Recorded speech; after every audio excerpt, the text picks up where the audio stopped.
claviculares, también otra cintura, un conjunto de huesos y articulaciones que están en el plano superior, que también son sujetos a injurias, a daños, a lesiones, y vamos a hacer una revisión de estos daños. Pasen. Ya todos tenemos conocimiento cómo es la clavícula, cuál es la ubicación, qué características tiene. Solamente de referencia, es un hueso ubicado en forma horizontal que tiene sus lados, sus caras, y tiene una forma especial. Algunos lo conocen como una forma de S itálica. ¿Ya? No es un hueso estrictamente recto que tiene caras y lados iguales y simétricas. Tienen caras, lados irregulares. Forma la articulación en su zona proximal con el esternón, formando la articulación esternoclavicular, y en el extremo distal forma una articulación con el acromio, formando la articulación acromioclavicular, pero también está considerado con la apófisis coracoide formar una articulación que es bien útil, porque es uno de los elementos principales que le va a dar la estabilidad a la clavícula a través de estos ligamentos. Pasemos. Estas son sus inserciones, sus formas. Lo importante de ver la forma es que es totalmente irregular, que nos va a servir cómo definir una fractura y sobre todo cómo manejar una fractura en determinado sector. Ya saben que las patologías traumáticas en el aparato esquelético pueden estar sujetos a tratamientos incruentos, pero actualmente la gran mayoría están sujetos a tratamientos cruentos y quirúrgicos. Y cuando tratamos una fractura en una estructura ósea, a través de tratamientos cruentos tenemos que aplicar el concepto de la osteosíntesis. Y la osteosíntesis es la incorporación anatómica de la fractura más la estabilidad a través de un elemento externo, sea tornillo, placa o clavo.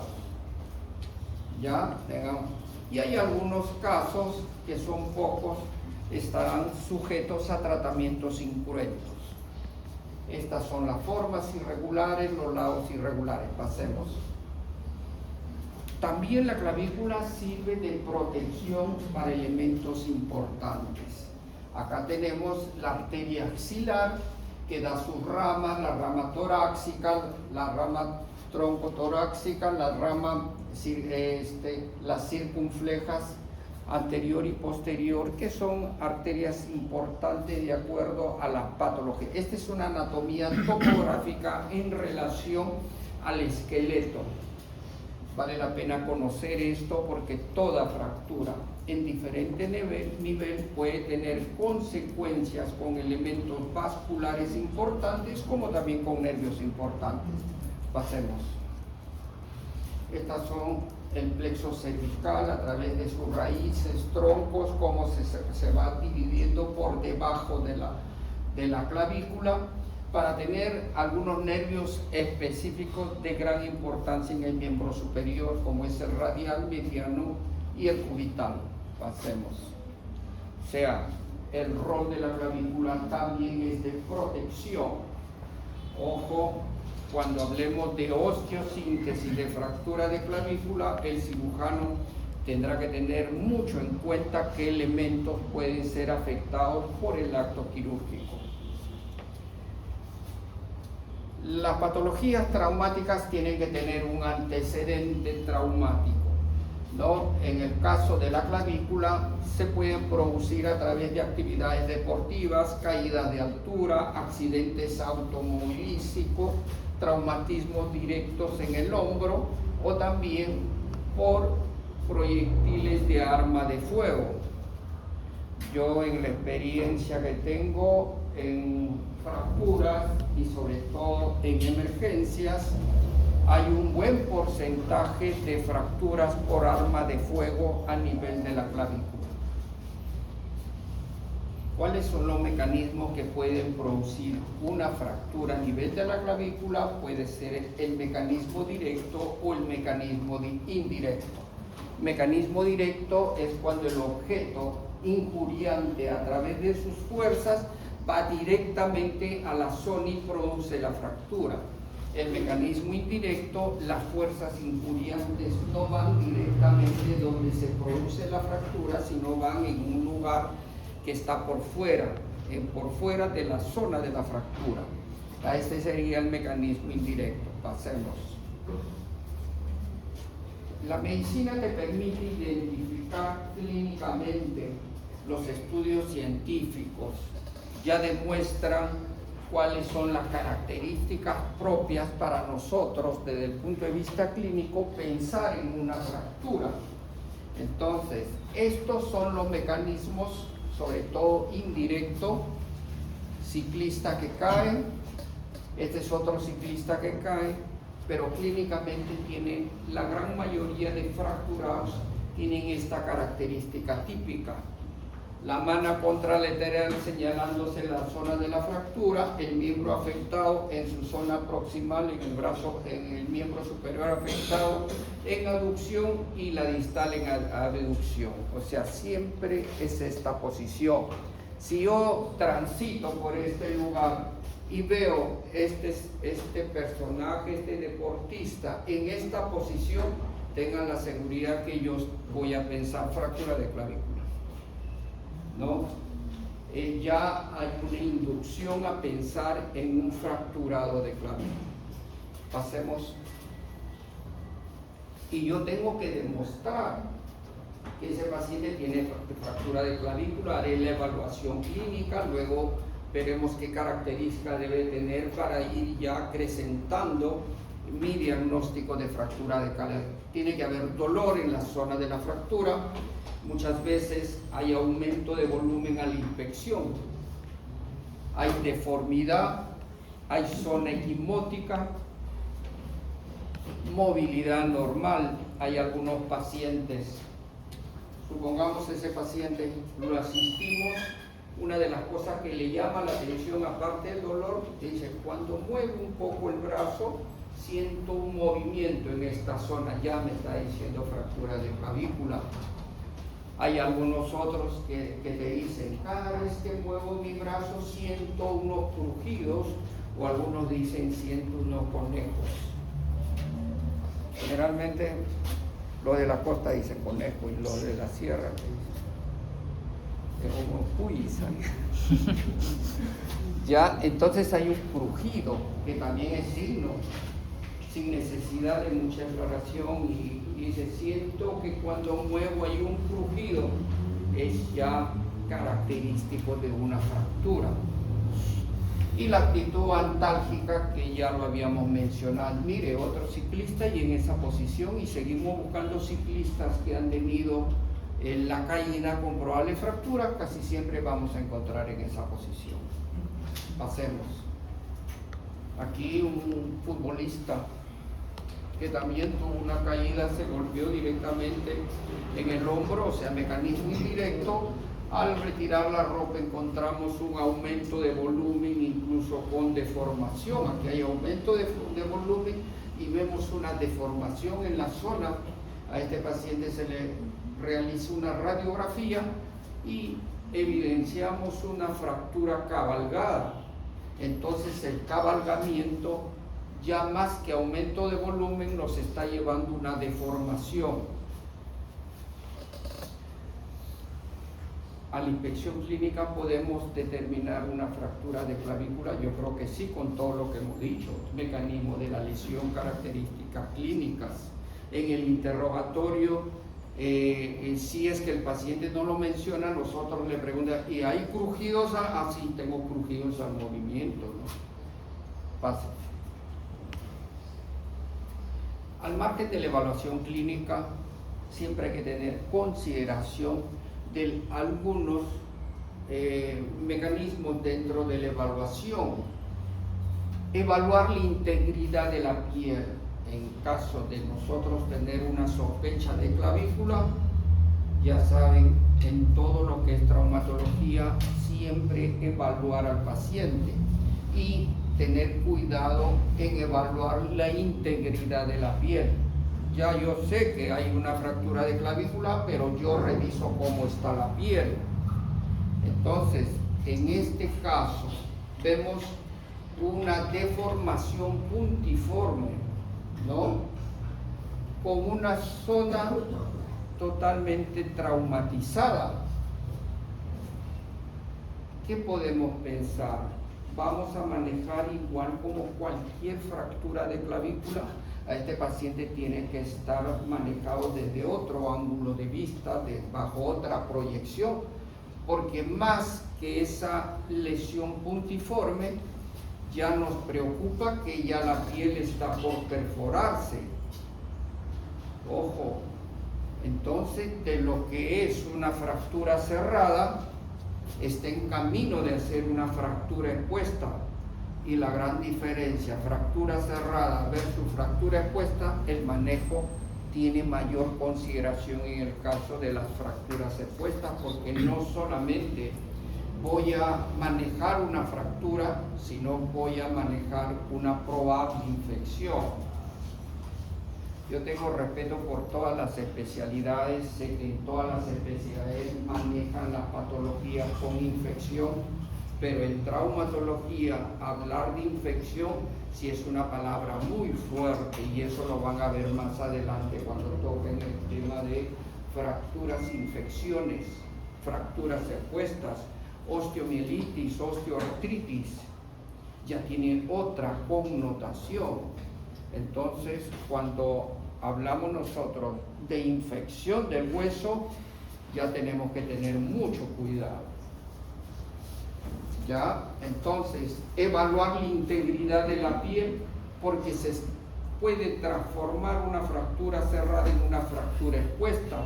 El riesgo de infección sí aparece y crece en una fractura expuesta. Mientras que sea cerrada, todo el manejo puede estar más tranquilo. Va a ser, presencia de exposición. En algunos casos se ve una herida puntiforme y tenemos que verificar si existe alguna comunicación directa con la fractura. Ojo, no nos acostumbremos a ver las fracturas expuestas grado 3A, 3B, 3C. Hay fracturas grado 1, que son lesiones mínimas puntiformes, pero también son fracturas expuestas. ¿Ya? Presencia de exposición, la clínica neurovascular, hacer una evaluación, qué consecuencias pudiera tener si en lugar de una deformación adicionalmente encontramos una gran zona equimótica. Entonces ya estamos hablando de un cuadro con probable daño vascular. Si encontramos a este paciente asociado con trastornos neurológicos en miembro superior, ya tenemos que pensar que no solamente hubo esto, ha habido un traumatismo a nivel del miembro superior al brazo, que esté haciendo una neuropraxia del radial. O sea, no solamente pensar en la fractura, sino también pensar en qué otras lesiones probables tiene que haber. Incluso vemos un paciente con signos a la inspección de una fractura, pero agitado, con dificultad respiratoria. Oye, algo está pasando. Si ha habido fractura de clavícula, ¿por qué no hay la posibilidad de tener una fractura de arco costal, costal 2, costal 3, costal 4? ¿No? Entonces ya estamos hablando una fractura de clavícula más traumatismo torácico que le está produciendo inestabilidad torácica, en la cual la fractura de la clavícula pasa a un segundo lugar, y tenemos que manejar solamente con la evaluación del paciente, podemos darnos cuenta de eso. Entonces, aparte de la radiografía de clavícula, tomaremos una radiografía de tórax. Se está produciendo un tórax inestable, que ya la patología ya es mucho mayor, puede ser mucho más compleja también. Pasemos. Y eso se habla acá, hay lesiones asociadas. Ahora yo, porque me toca hablar de clavícula, estoy hablando de las lesiones asociadas, pero va a haber lesiones asociadas en todo tipo de fracturas.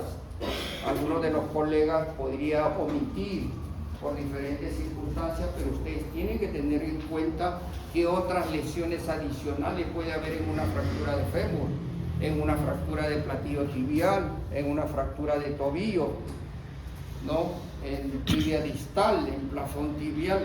Siempre ver qué complicaciones o lesiones asociadas pueden haber detrás de una lesión específica. Entonces, ¿puede haber luxación externo? Pues claro que puede haber luxación externo-clavicular en una fractura. Puede haber lesión de acromio clavicular, puede haber luxación glenohumeral, y eso se ha visto muchas veces. Pacientes con fractura de clavícula, pero con dolor en el hombro. Mueve el hombro, no puede mover. Radiografía, luxación de hombro, adicional a la fractura de clavícula. Puede haber un hombro flotante. A propósito, ¿tienen idea qué significa hombro flotante? Codo flotante, rodilla flotante. Ya han tocado ese tema en alguna de las clases que han tenido. Bueno, en este caso, tomemos este ejemplo.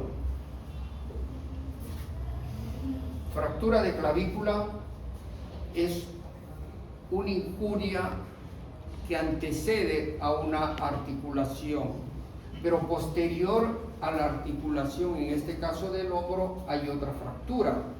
Entonces, cuando una fractura antecede la articulación y hay otra que está después de la articulación.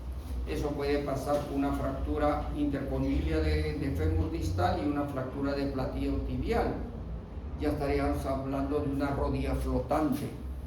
¿Por qué hay que mencionar? Porque ya el manejo y el pronóstico son de otra dimensión. Como hablamos, adicional a una fractura de clavícula, también podemos presentar fracturas en arcos costales. Pasemos. Ya se mencionó, al menos en la introducción, que los exámenes auxiliares, el más amigable para esta especialidad son la radiología en sus diferentes aspectos. Y lo importante, hay que saber utilizar los exámenes auxiliares. Empezar de lo más simple, que muchas veces es solución diagnóstica para infinidad de traumatismos y fracturas, que son las imágenes radiográficas. Entonces, para fractura de clavícula, radiografía simple antero-posterior. Con una radiografía simple antero-posterior, yo puedo determinar, uno, el diagnóstico de fractura y las características de la fractura. Pero si quiero mayor profundidad, en el sentido de ver minuciosamente fragmentos, minuciosamente desplazamientos, o si hay adicionalmente alguna lesión cercana a la fractura, ya sea articular, yo voy a una tomografía. El ecodoppler, en el caso de las fracturas, cuando hay sospecha de lesión vascular, principalmente de una arteria importante. Pero es raro, pero hay que tener en cuenta. La axial de clavícula, ¿cuál es la diferencia de una axial de clavícula frente a una radiografía antero-posterior? La imagen nos parece que es lo mismo, pero alguien tiene una idea distinta. Es igual una radiografía antero-posterior de clavícula a una radiografía axial de clavícula. Es distinta. ¿Cuál es la diferencia? La posición de la clavícula no es netamente lateral, está un poco descendida al nivel anterior, por eso el paciente se inclina hacia atrás. No, pero ¿qué pasa si yo pido radiografía antero-posterior de clavícula con 10 grados de inclinación inferior? Que yo pido a la radiografía. como que yo pido un axial de clavícula. ¿Cuál sería la diferencia?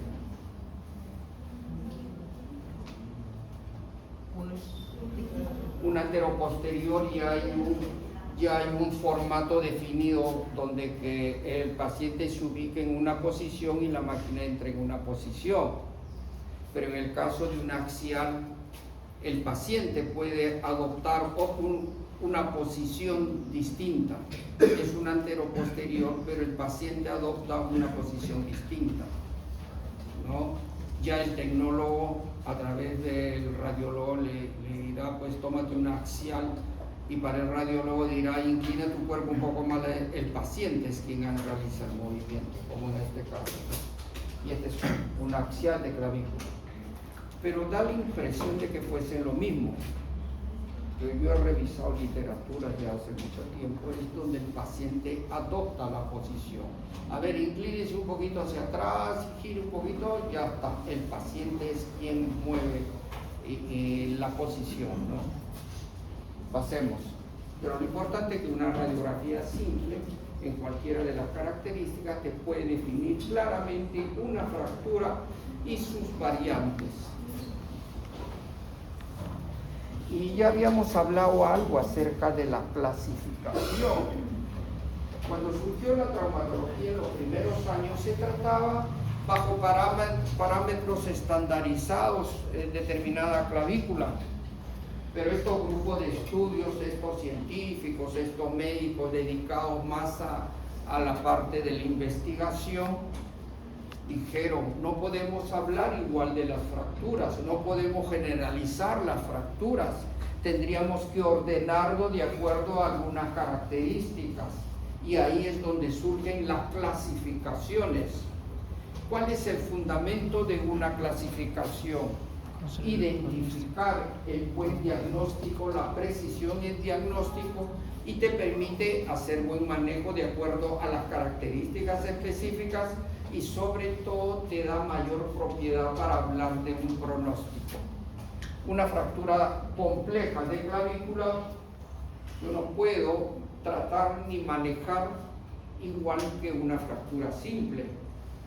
Puede haber mayor complejidad, puede haber mayor tiempo de evolución, mayor tiempo de cicatrización, estará presente alguna otra complicación probable, ¿no? Entonces ya tengo otra perspectiva para el manejo.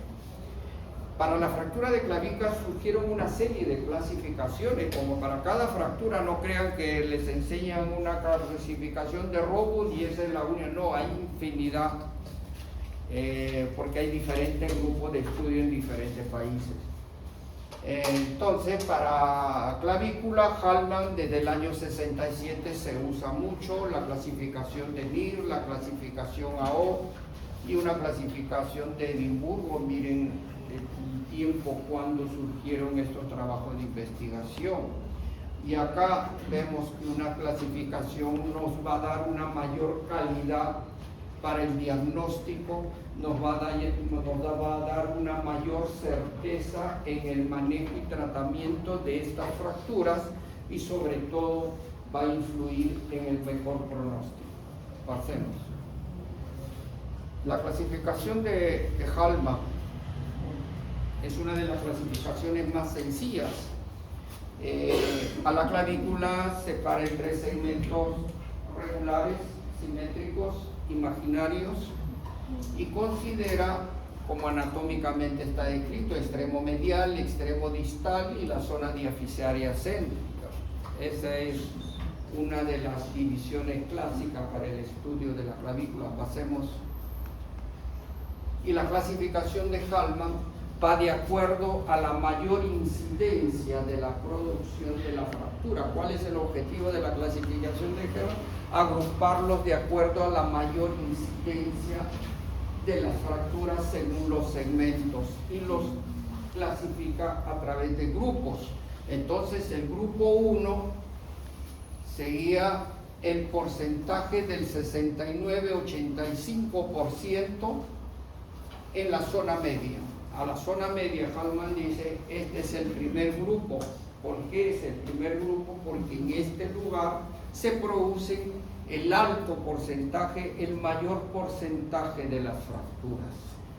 El grupo 2 será el segundo en producción, que abarca de los 12 al 28% de las fracturas. Y el tercer grupo es el grupo 3, la zona proximal, donde que las fracturas se presentan en menor incidencia. Pasemos. Aquí vemos una de las fracturas típicas de clavícula, generalmente por cabalgamiento, y ya podemos pensar que el extremo proximal en la zona fracturaria siempre hay una tendencia a irse hacia la zona superior. Y esto básicamente por la biomecánica de las fuerzas. Tenemos un potente músculo que es el esternocleido, que cuando hay una fractura inmediatamente tracciona hacia la zona superior. Pasemos. Aquí vemos algunas de las fracturas. La primera es qué tipo de fractura, de acuerdo a la clasificación de Halman. Fractura tipo 1, ¿no? Y acá la segunda también, ¿no? Tipo 2. 1. Está cabalgada. Una, Cabalgada. ¿no? Aquí una. Pero las fracturas tienen la misma localización, pero tienen diversos tipos de características de la fractura. Hay una fractura estable, no desplazada, hay una fractura cabalgada. Esta es una cabalgada en menor proporción y esta es una fractura con gran desplazamiento. Pasemos. Y esta es un Halman 2, ¿no? Que no solamente nos sirve para ubicar una fractura a qué grupo corresponde, sino nos está diciendo por si acaso, de acuerdo a la anatomía de la zona, son fracturas de mayor complejidad. Miren. Pasemos. Tratamiento. ¿Cuál es el objetivo del tratamiento de una fractura de clavícula? Que tenga buena estabilidad.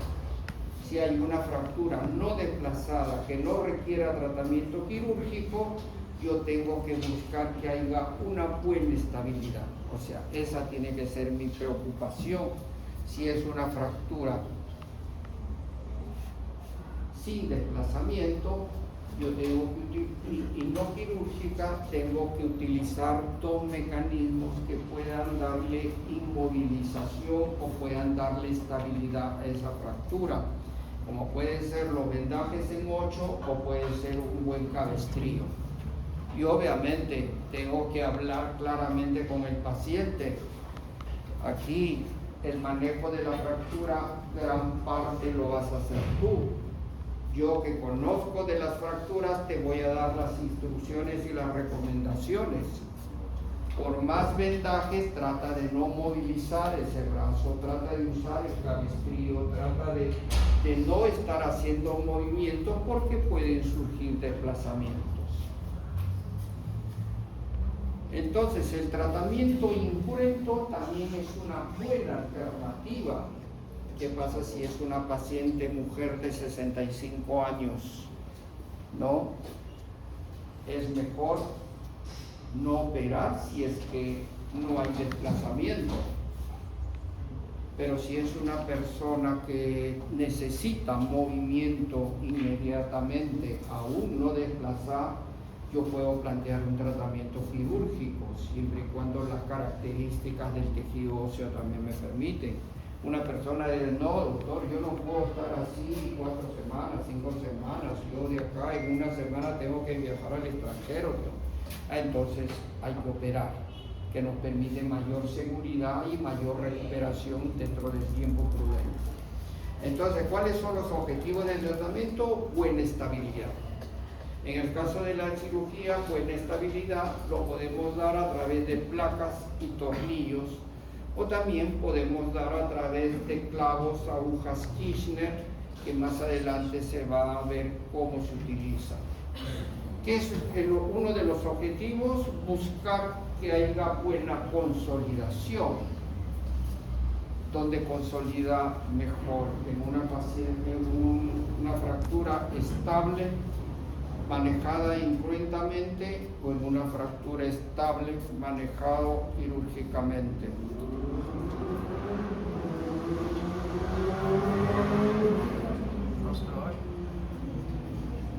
¿Cuál tiene mayor probabilidad de, en ambos casos, operado bien y en el otro caso manejado bien incruentamente? Incruento. Incruento. ¿Cuál? Incruento. Incruento. ¿Por qué incruento? Menos invasión. ¿Cómo? Hay una menor invasión, quizás su posición. Menos trauma. Ojo, consideren el acto quirúrgico el segundo gran trauma. El primero es el traumatismo que produjo la fractura y el segundo es la agresión quirúrgica, que también es un trauma y muchas veces un trauma mucho más intenso que el primero. Pero lo más importante, no se interrumpe el ciclo de la consolidación. ¿Y cuál es el primer paso del ciclo de la consolidación? El hematoma de la fractura. Miren, qué importante conocer la fisiología, la histología, la biomecánica para poder encontrar un buen resultado. Ahora, una de las fracturas o los huesos más nobles del esqueleto es son pocas, pero la clavícula es la clavícula. Suena rapidísimo, igual son las costillas. Evitar deformaciones, obviamente si hay una fractura que tiene deformación, no, yo tengo que evitar la deformación, entonces es mejor corregir la deformación a través de una cirugía, ¿no? Ahí me inclino más a un acto quirúrgico. Evitar complicaciones, cuál de ellos me produce menor complicación, eso también tenemos que considerar. Lo otro, cuál de los tratamientos propuestos me permite hacer una movilización temprana. Es otro mecanismo que tendríamos que evaluar. Y lo otro, uno de los objetivos principales es restaurar y recuperar la funcionalidad. Ahí se ha puesto una consideración en otro color, y muchas veces no se toma en cuenta, pero yo sí lo tomo en cuenta, que hay que considerar las expectativas del paciente. Y las expectativas del paciente pueden ser diversas, desde no querer operarse, y uno tiene que respetar. Yo quiero que me opere, pero quiero una cicatriz que no se note. Bueno, eso es importante. Hay algunos cirujanos que ya de antemano siempre cuidan la cicatriz, que no se note, y eso es factible. Pasemos.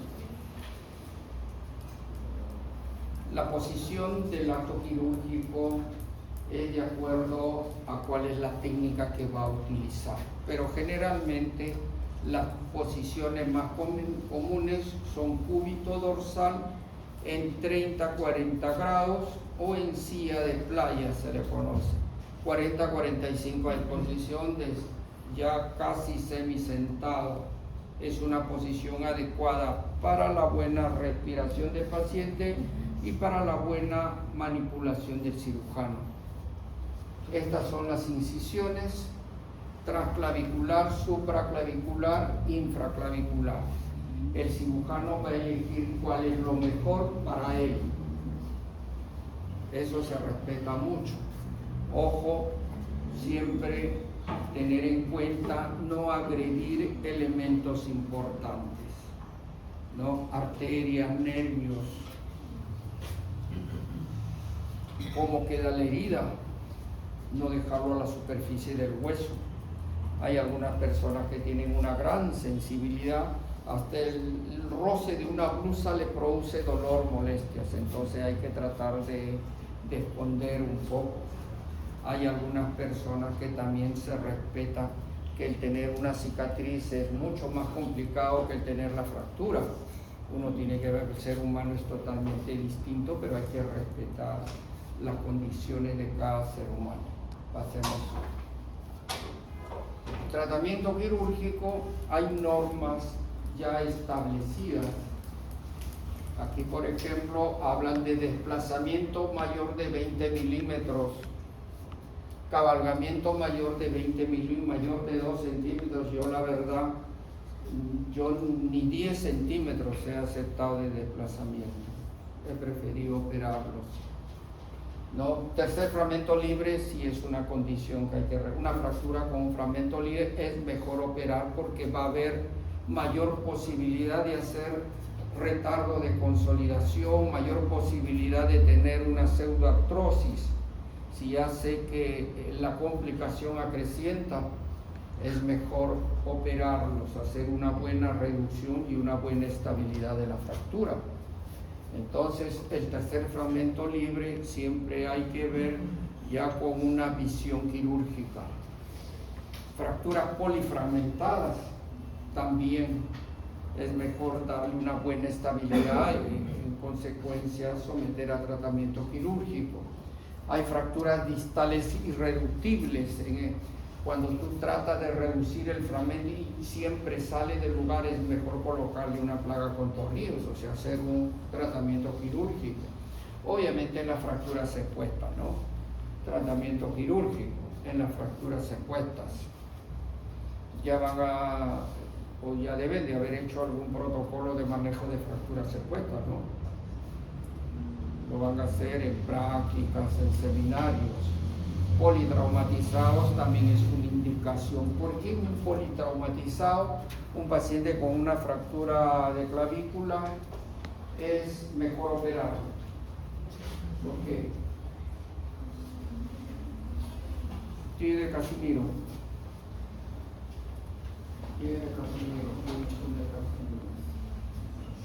¿Hay alguien de Casimiro? Nadie de Casimiro.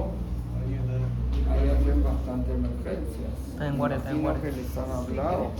Porque un politraumatizado con fractura de clavícula es un candidato a una cirugía. Politraumatizados requieren movimientos, no solamente para el manejo, para el tratamiento, con una serie de cosas, y con una fractura de clavícula es imposible. Es mejor colocarle una placa y tornillos y al paciente lo van a cambiar de movimiento para mejorar ventilación, para mejorar pues función renal, una serie de cosas. O sea, es una indicación para un tratamiento quirúrgico. Fracturas de inminente exposición es la imagen primera que hay que evaluar. También la piel, si hay una fractura en riesgo de perforar, es mejor operarlas, ¿no? Fracturas asociadas a lesiones neurológicas o vasculares, o también si la fractura va a la par de fracturas costales que están produciendo insuficiencia pues, respiratoria por daño pleuroparenquimal, también es importante. Hombros flotantes, mejor fijar la clavícula para disminuir la movilidad de la zona. Fractura con tórax inestable, también candidato a tratamiento quirúrgico. Pasemos. Complicaciones, sí que hay complicaciones cuando se realizan los manejos de las fracturas. Puede haber infección después de una fractura, sobre todo quirúrgica, si toda cirugía siempre trae un riesgo de infección. Entonces, fracturas de clavícula tratadas quirúrgicamente también tienen sus riesgos de infección. Hay riesgos también de exposición de material cuando no se han colocado en una posición adecuada la placa y tornillo. Llega que la pieza se desfacela y se comienza a ver la placa y los tornillos. Eso antes se veía mucho, ahora se ve poco. También cuando no se elige bien el material, miren, hay angulación de la placa, pueden haber pseudoartrosis. Una de las causas principales de la pseudoartrosis después de una cirugía es cuando el médico no ha dado una buena estabilidad a esa fractura. Puede haber retardo de consolidación, claro, si es que se ha desperiostizado, si es que se ha lavado intensamente, a lo que nosotros conversamos, ¿no? Puede haber un retardo de consolidación, puede haber consolidación viciosa, puede haber. Obviamente, una de las complicaciones frecuentes es la limitación a la movilidad. Antes se veía mucho, ahora se ve menos. ¿Por qué se ve menos ahora? Ya los estudios van enmarcados de acuerdo a la fractura y el médico tiene que transmitir ideas y conocimientos, cómo hacer para que cicatrice mejor, qué hacer para que se eviten menos complicaciones. Y lo más importante, uno de los fundamentos del manejo de una fractura es la movilidad precoz.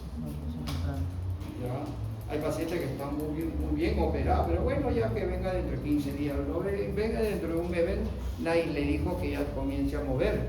Llega a los 2 meses, la fractura tiene un callazo, levante el brazo, no puedo. O sea, el remedio salió peor que la enfermedad. Entonces uno tiene que tener una visión clara del manejo. Y en la introducción hablamos cuáles eran los principios básicos, y dentro de los principios básicos era la movilidad precoz de la fractura. ¿Podemos mejorar la cultura de la salud aún siendo estudiantes? Yo creo que sí. Transmitir ideas saludables. Ustedes tienen mamá, papá, tías, abuelas, la visitan y la ven sentadita y no solamente de hoy en adelante va a quedar en un saludito de porque no camina, primo, porque no hace caminar, porque no lo saca. Obviamente el ser humano va a depender de la movilidad. A mayor movilidad va a haber mayor dinámica. A menor movilidad va a haber un consumo no solamente articular del músculo, sino también orgánicamente. Entonces, hay actitudes saludables que ya ustedes tienen que ser promotores. Claro, no le hablarán de cosas muy específicas, muy técnicas, pero ya dar buenos consejos, recomendaciones, cómo mejorar la condición de la salud. Ustedes podrán estudiar medicina, pero tienen sus grupos, no solamente de estudio, grupos de amistades, y se juntarán entre exalumnos. El que estudia Derecho hablará cómo prevenir ciertos delitos, pero ustedes de qué van a hablar, tienen que hablar de salud, para mejorar la condición de salud. Si tienen algún amiguito que está muy pegado a la bebida, le dirán, mira, estas son las consecuencias, salvo que sea compañero de... Pero no, siempre hay algo que hablar, siempre hay algo que mejorar, siempre hay algo que transmitir. Y uno de los fundamentos no solamente es la formación profesional, sino mejorar los buenos hábitos de la sociedad.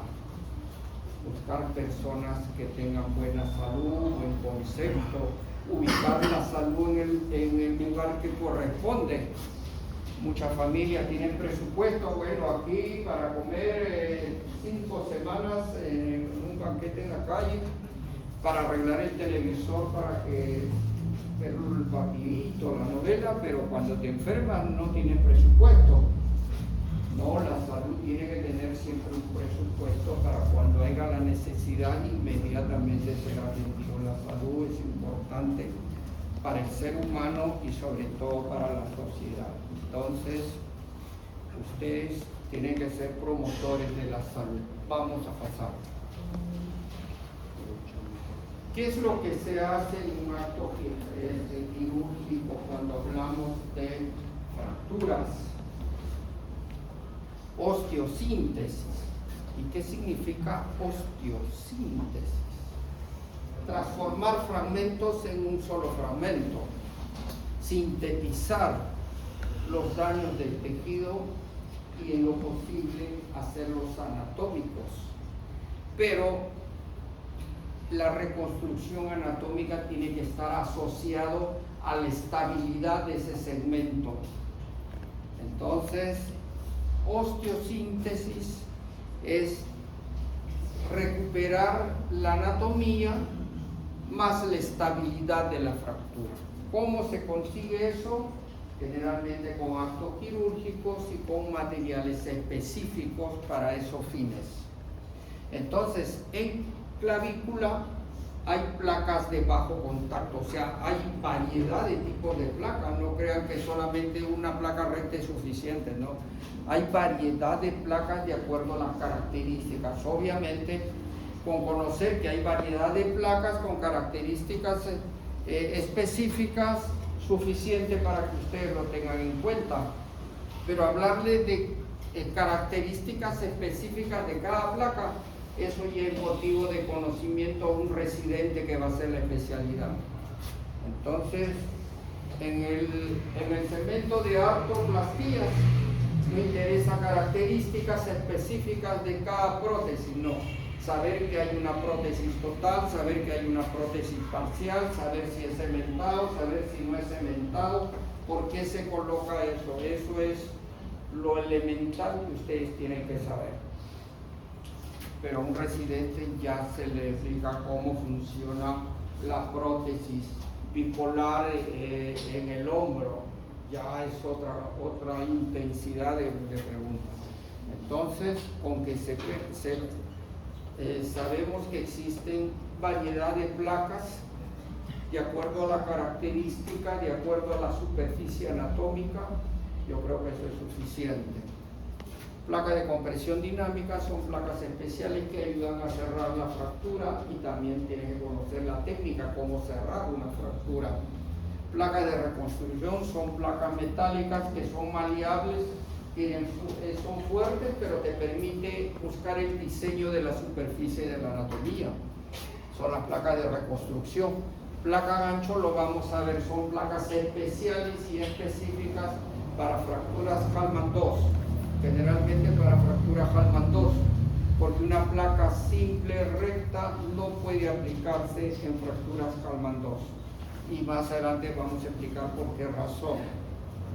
La banda de tensión o benque es un sistema, es una técnica que utiliza clavos y alambres para hacer una compresión de acuerdo a la fuerza que nosotros queremos dar en esa zona de la fractura. Claro que se utilizan clavos quines, alambres, tornillos y también hay estructuras de alta tensión que actualmente se utilizan mucho para fijar o recuperar la estabilidad ligamentaria, sobre todo más en estabilidad ligamentaria. Volvamos a esta fractura. Tratamiento. ¿Cuál sería el tratamiento y cuál sería por qué? Ojo, hay fracturas que tienen 3 argumentos para operarse, ¿no? Primero quirúrgico. Ya, quirúrgico. ¿Por qué? Polifragmentada. Fragmentada. Otra, desplazamiento. ¿No? Desplazamiento, mira. O sea, hay argumentos para que este sea manejado quirúrgicamente. Hallman 2, Hallman 1. Hallman 1, como es la anatomía de la superficie en la zona del tercio medio. Por lo menos, si puede tener alguna anormalidad en la forma, pero mantiene una forma recta, podemos utilizar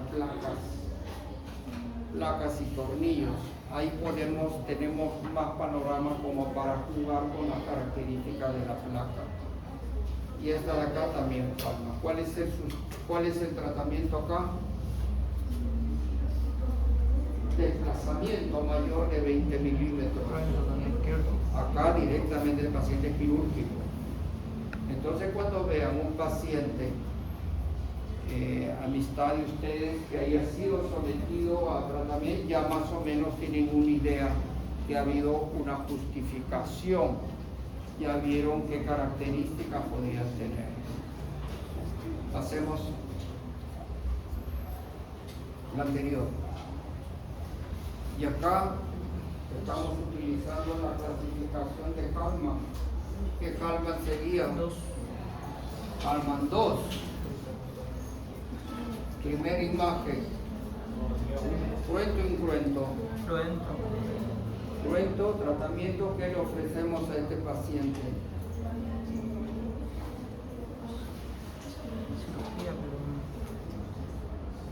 ¿Qué le ofrecemos? Tratamiento cruento, tratamiento incruento. Cruento. ¿Cuál sería el sustento?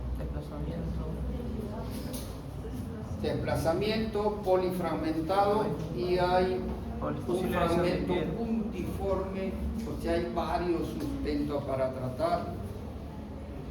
Colocaríamos una placa, pero para colocar una placa en una fractura tiene que tener un principio básico mínimo, 3 tornillos antes, 3 tornillos después, para que garantice una buena estabilidad en esta fractura. Podemos dar en el fragmento proximal 3, pero acá donde colocamos los tornillos. Entonces ahí es donde se generan las placas especiales, como en este caso que es una placa gancho. Para este lado no necesito colocar tornillos, pero la disposición de la placa gancho en su extremo distal va por afuera de la zona del acromio y acá fija bien. Pasemos. Estos son fracturas Hallman 1. A esta placa que ya tiene el diseño de acuerdo a la superficie se llaman placas anatómicas para tercio medio de grado y te van a dar porque ya tiene el diseño. Como también pueden ser las placas moldeables, que hay un aparato que se llama moldeador de placa. A través del moldeador le da la forma de la superficie. En este caso es una placa colocada en la zona superior de la clavícula. Aquí hay otra placa colocada en la zona inferior de la clavícula. El cirujano que en ese momento vio por conveniente y por su experiencia colocar en la zona inferior. Y acá también el cirujano decidió. Cualquiera de las posiciones son buenas siempre y cuando cumplan las características técnicas, que es dar buena estabilidad y lo otro es no hacer daño al paciente, que no le produzca ningún daño adicional. Pasamos. Ese es el moldeador de placa. Siempre cuando hay una cirugía de osteosíntesis, utilización de placa, hay que considerar que tiene que haber un moldeador, porque de acuerdo a yo voy moldeando o el ayudante va moldeando hasta que la placa se apoye sobre la superficie. Hacemos, miren, paciente sufre caída, usted lo ha sentado en la emergencia. ¿Qué pasó? Se ha caído. ¿Qué diagnóstico? Fractura de clavícula, ¿no? Deformación en la zona clavicular. Esta es su radiografía. En otra incidencia, miren, tratado quirúrgicamente con una placa.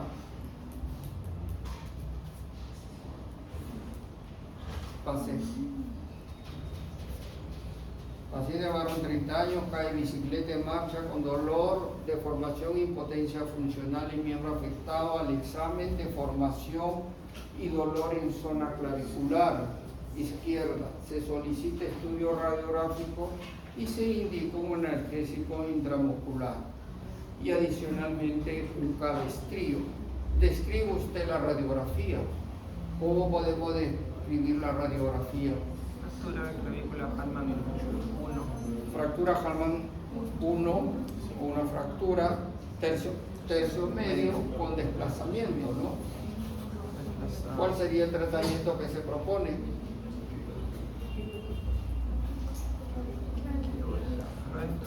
Osteosíntesis, placa tornillo. ¿Cuál es el pronóstico funcional? El pronóstico es bueno, es una zona de buena cicatrización. Pasemos, paciente fue operado con la placa y tornillo, a 6 días, miren, ya el médico ya está haciendo la recuperación funcional precoz. Pasemos aquí. Este es un paciente, llega a una emergencia,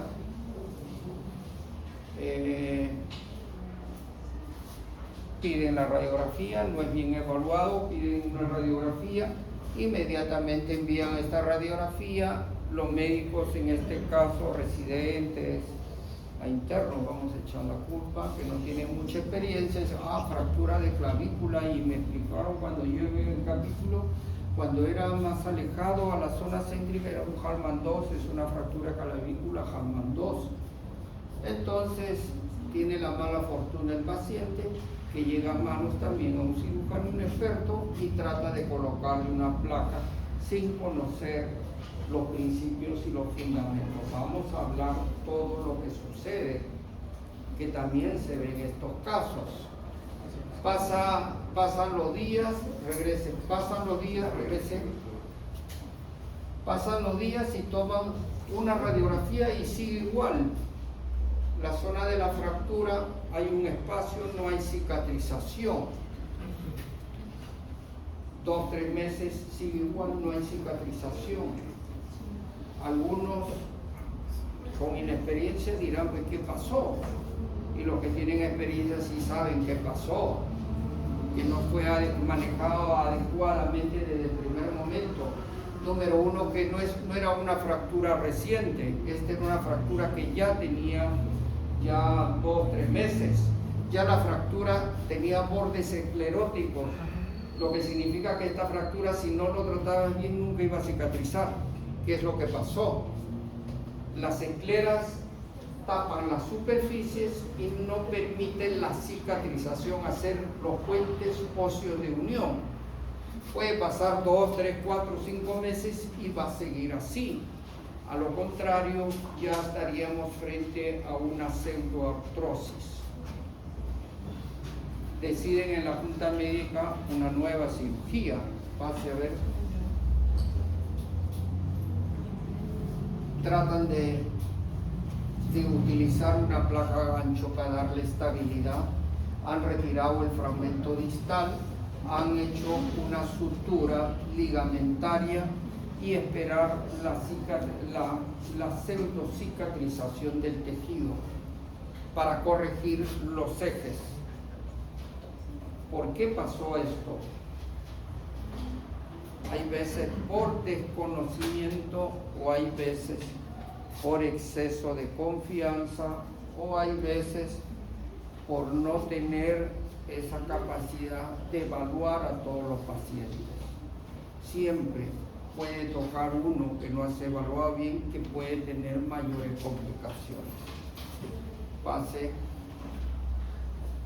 Paciente varón, 24 años, sufre caída de bicicleta en marcha, apoyando sobre la mano con el codo en extensión, presenta dolor moderado en región clavicular izquierda, acude a consultorio donde es evaluado por médico residente y a la inspección en sola lesionada, no evidencia alteración. O sea, a la inspección todo estaba aparentemente normal, ¿no? Solicitan la radiografía y esta es la imagen de la radiografía.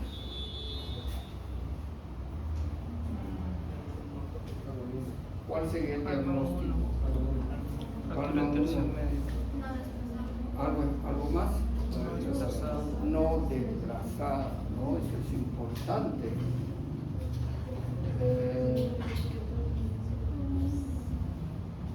¿Qué tratamiento le ofrece? Incruento.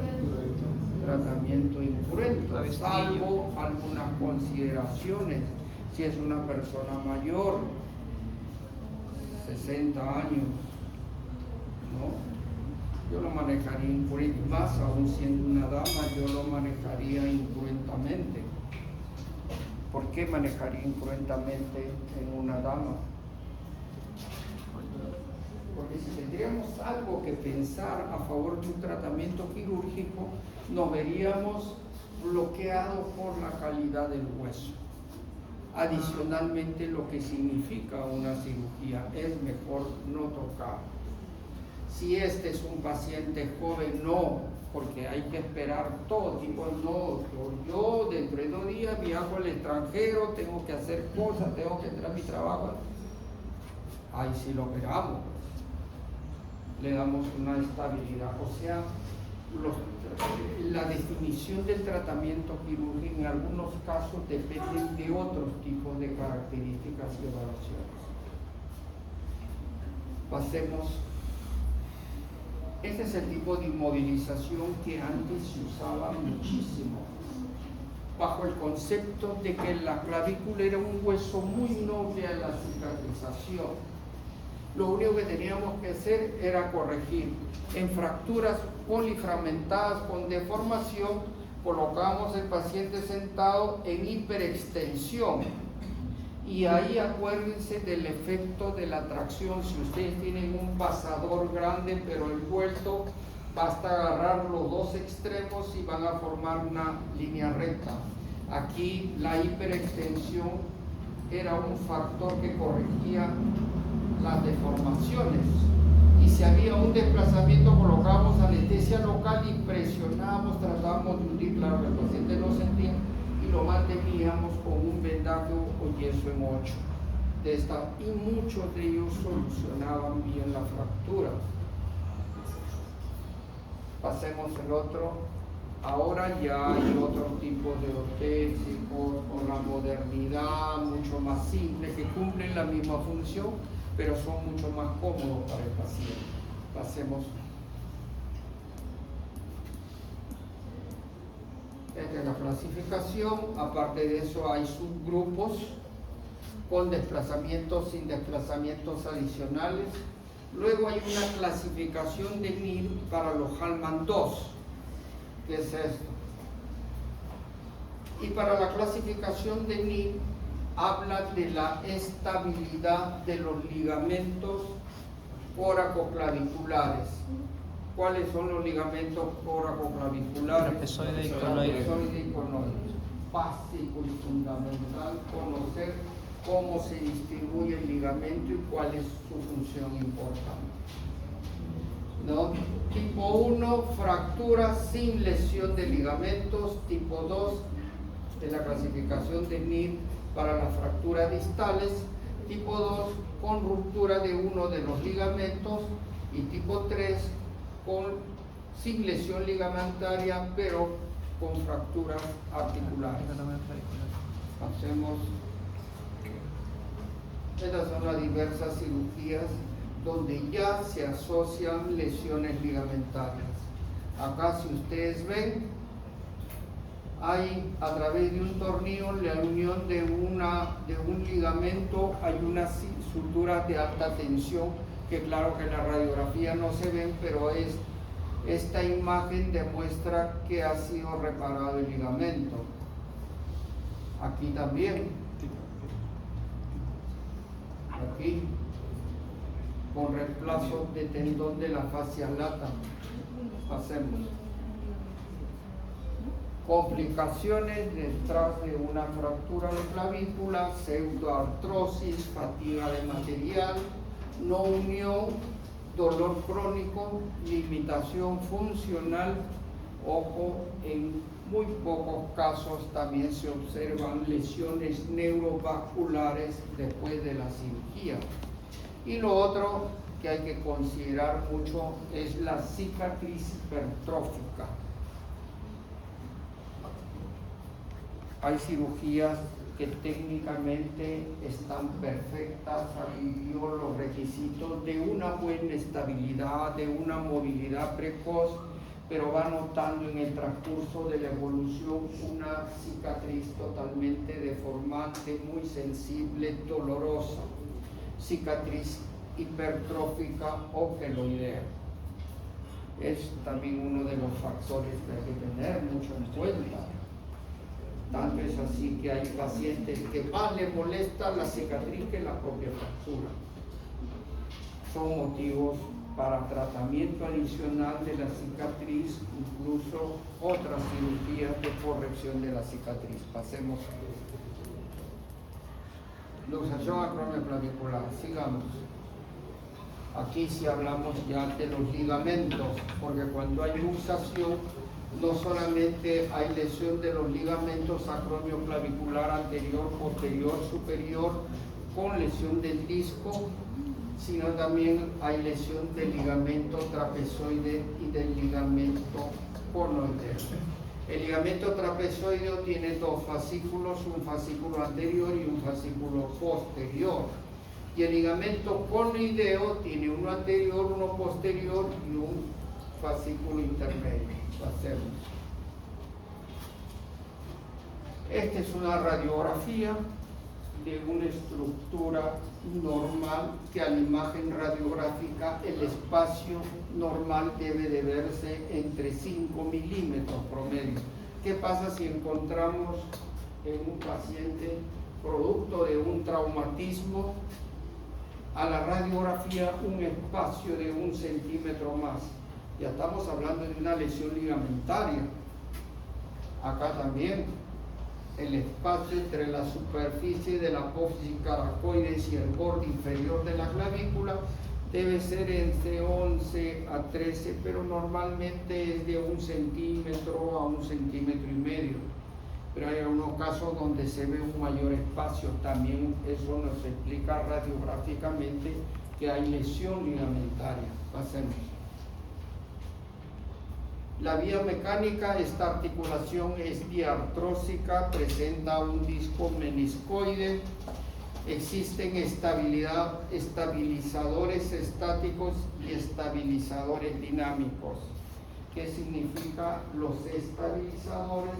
Significa que anatómicamente va a tener movimiento en función a elementos anatómicos, ya sean ligamentarios o musculares. Algunos se van a dar tanto estos elementos mantengan una estabilidad aún sin hacer movimiento. Yo voy a tener movimientos estáticos, y los dinámicos ya utilizo movimientos amplios para darle mayor movimiento, como son la parte muscular. Los estáticos que le dan la estabilidad segura son los estabilizadores estáticos.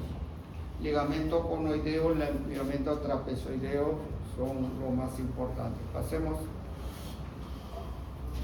La epidemiología, 12% del total de las lesiones en cintura escapular.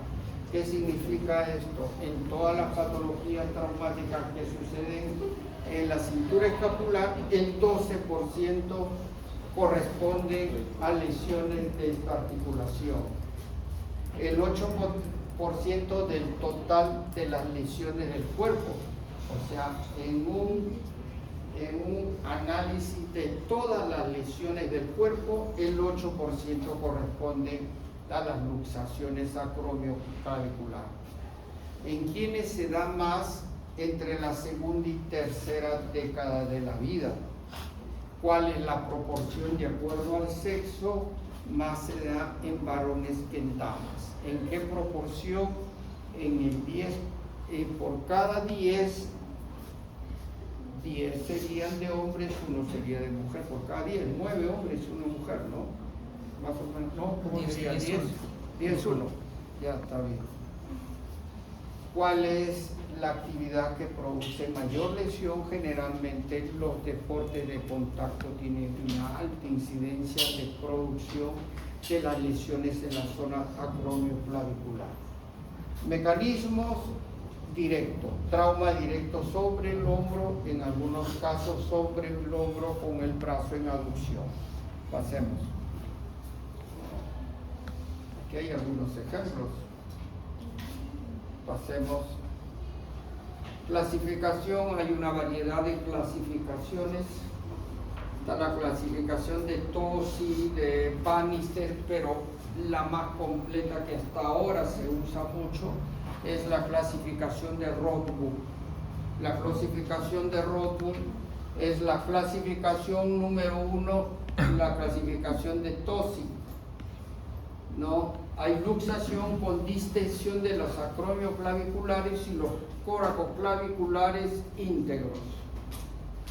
El tipo 2 es la rotura de los acromioclaviculares y coracoclaviculares distendidos. En el tipo 1 no hay lesión de rupturas en ninguno de los grupos ligamentarios. En el tipo 2 ya hay ruptura de los acromioclaviculares y los coracoclaviculares están íntegros pero están distendidos. Y en el tipo 3 hay ruptura tanto en los acromioclaviculares como en los coracoclaviculares. Bannister al grupo 3 lo subdivide en grupo 3A, 3B, 3C. Pero mencionamos que el grupo más completo de la clasificación es el de Robust, es el que se usa en todo lugar, en todo país, al margen de la clasificación AO. Y la clasificación de Robust habla, el número 1, la distensión, o sea, no hay lesiones en los ligamentos acromioclaviculares y coracoclaviculares.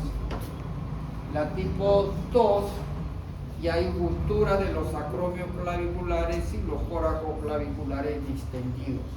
El tipo 3, ya a partir del tipo 3 al tipo 6, ya son más específicos de esta clasificación. El tipo 3 de Robust, el espacio coracoclavicular mayor del 25%, o sea, la simetría del espacio ya es mayor del 25% en el grupo 3.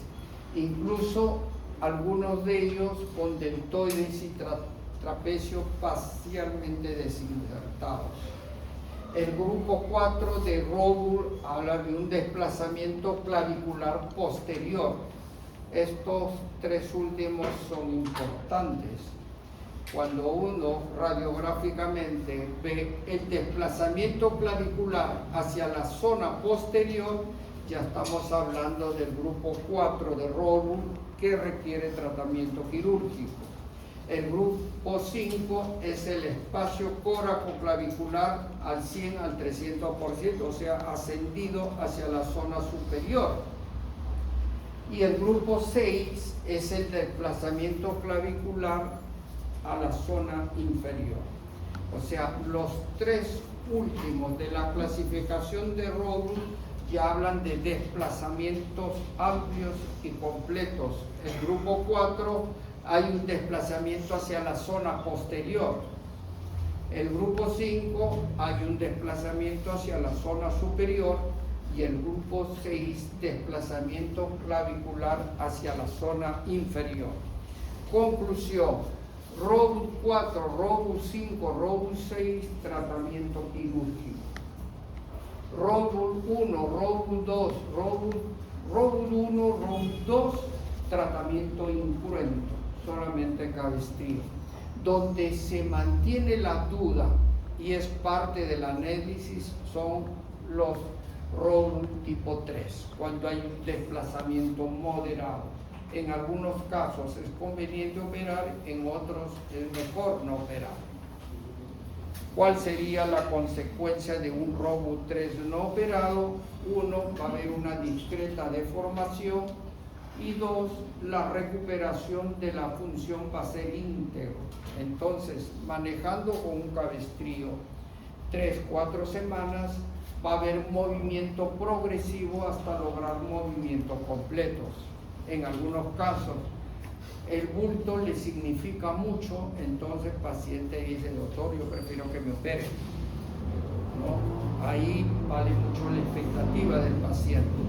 O que pueda tener yo un desplazamiento, aparte del desplazamiento, tenga cierta deformación, cierto dolor, que a la primera, segunda semana dolor continúa, bueno, es mejor operarte, ¿no?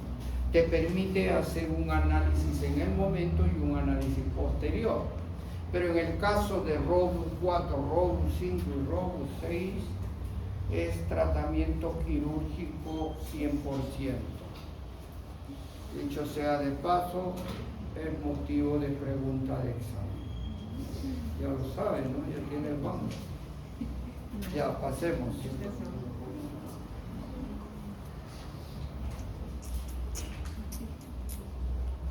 este paciente sufrió una caída, se realizó una radiografía y encontramos esta imagen radiográfica. Lo primero, buscamos solución de continuidad en el tejido óseo, lo encontramos, o sea, no hay fractura de clavícula, pero sí algunos parámetros parámetros o signos radiográficos que nos podría hablar de una lesión. ¿Qué lesión tenemos ahí?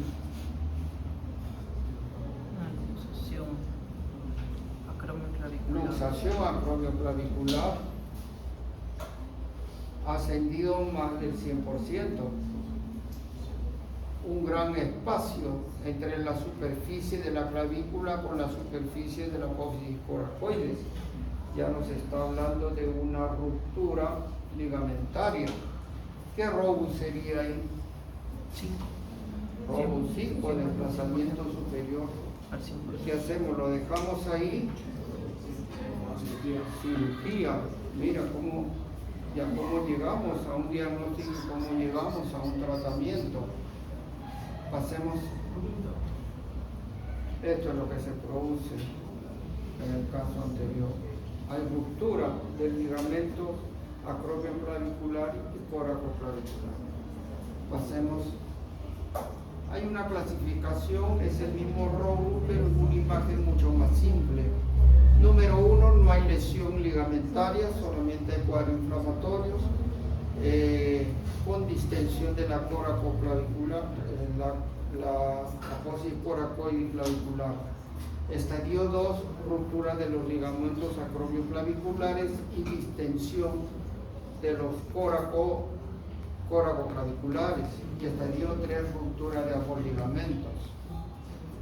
Entonces, estadio 2, susceptible a acá no hablamos de desplazamientos. La 2 podía estar el análisis si es conveniente operar o no operar, pero la 3 quirúrgica y la 1 no quirúrgica. Pasemos. Esta es la RODU, lo que hemos hablado, pero ya en imágenes. Esta es la de desplazamiento inferior. Miren la clavícula. Acá ya el cemento se va ya hacia la escápula y este es el desplazamiento superior. RODU 1, RODU 2, tratamiento incruento definitivo. RODU 4, 5, 6, tratamiento quirúrgico.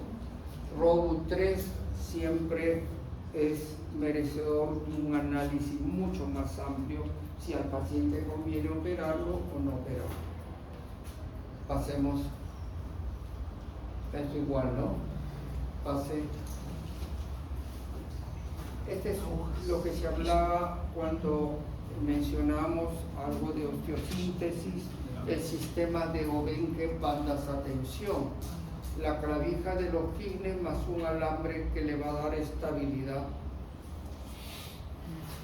Ojo, al usar esta técnica también hay que usar la técnica bien. Se considera que las clavijas tienen que entrar en forma horizontal y tienen que darle una buena estabilidad. Aquí entramos casi en forma perpendicular, ¿no? Si queremos hacer un análisis del acto quirúrgico. Va a ser. Aquí hay otro. Es una técnica muy usada. Es muy usada porque dentro de todo es menos invasivo y lo más importante es muy económico. Eso en un país en subdesarrollo donde la economía tiene un rol importante, la parte económica es fundamental. Pasemos.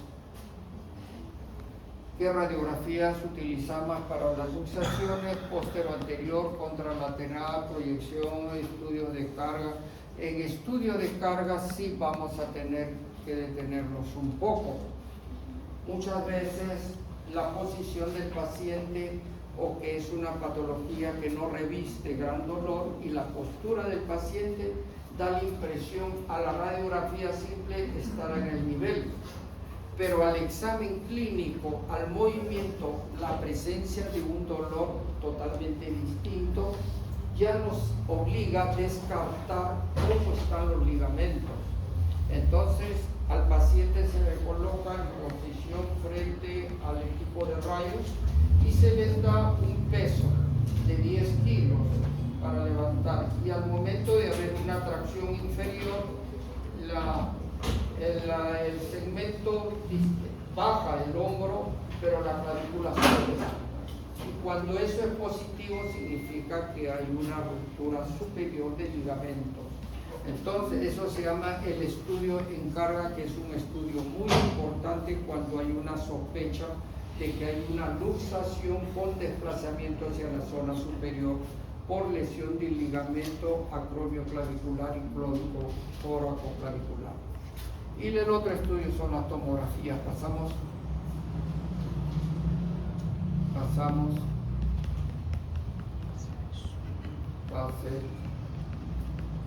Esa es la radiografía de carga, también se llama de Bosar. El 4% de las luxaciones acromioclaviculares grado 3 se determinan por estrés, y más aún las luxaciones grado 5 también. Algunas luxaciones de grado 5 se han determinado bajo esta técnica. ¿Cuáles son los signos clínicos? El signo de la falsa charretera, porque el signo de la charretera es propio de la luxación lenumeral. Hay un signo de la falsa charretera cuando describe la luxación acromioclavicular, o el signo de la tecla. Tratamiento, a lo que se ha mencionado: grado 1, grado 2, tratamiento conservador; grado 3 va a depender de otros análisis. ¿Cuál es el tratamiento conservador? El reposo del paciente, cabestrío y limitación de actividades de carga y contacto. Tratamiento quirúrgico, grado 4, grado 5, grado 6, y en el tercer grado, grado 3, también depende de un análisis cuáles deben de operarse o no. ¿Cuál es el concepto del tratamiento quirúrgico? Solidarizar o consolidar la escápula a través del acromion con la clavícula. Se busca una cicatrización, una pseudocicatrización de la articulación. Pasemos. Caso clínico: varón, 44 años, refiere dolor hombro izquierdo, caída en aducción por agresión, antecedente, hábitos fenólicos, restos sin importancia. Evaluación: dolor, deformidad a nivel acromioclavicular, impotencia funcional, dolor aumentado a la palpación en articulación, en acromioclavicular izquierdo. Signo de la tecla: una cruz, exploración neurovascular distal normal. ¿Qué es hábitos enólicos? ¿Qué es eso? ¿Algo especial? ¿Por qué es enólico? ¿A qué se refiere? Toma alcohol. ¿Alcohol? ¿Cualquier tipo de alcohol? No, alcohol. Ya, enólico más se refiere a los consumidores de vino. Claro que hay países que tomar vino a la hora del día de hoy es un hábito normal, ¿no? Pero hay algunos que ya adoptan un hábito de consumo desproporcionado de vino, ¿no? Entonces muchos alcohólicos en Europa son consumidores de vino. Pasemos.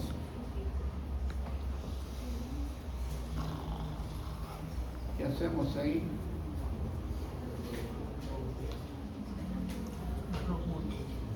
Una opinión. 5. Robot 5. Bien. Cirugía. Tratamiento quirúrgico, lo que se llama acromioclavicular, Robot 5. Pase a ver. Pase.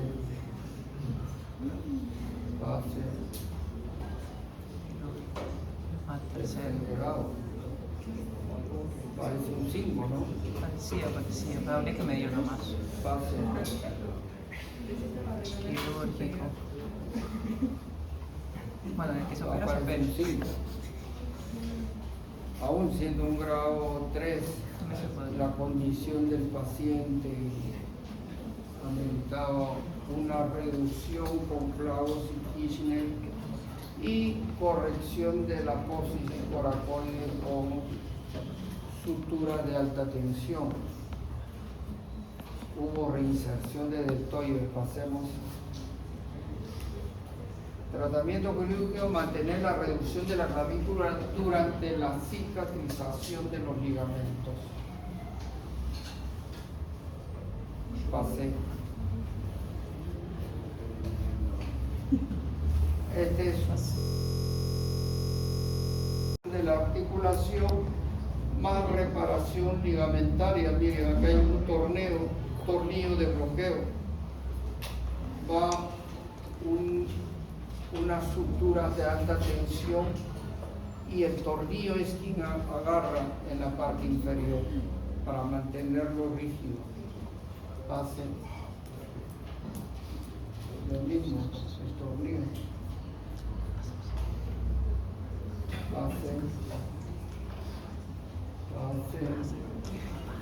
Pasamos. Y esta es la evolución, ¿no? Características, cómo evolucionó el paciente. Pase. Otro caso clínico: varón 17 años, dolor oblitero tras accidente de tránsito, caída de bicicleta, deformidad, impotencia, dolor, signo de la tecla una cruz, exploración neurovascular distal negativo. Pasamos. Tenemos ahí Nancy. Pase. Aquí no hay lesión ligamentaria en ninguna de las incidencias. Pase. Hasta tomografía. Pase. Reconstrucción. Pase.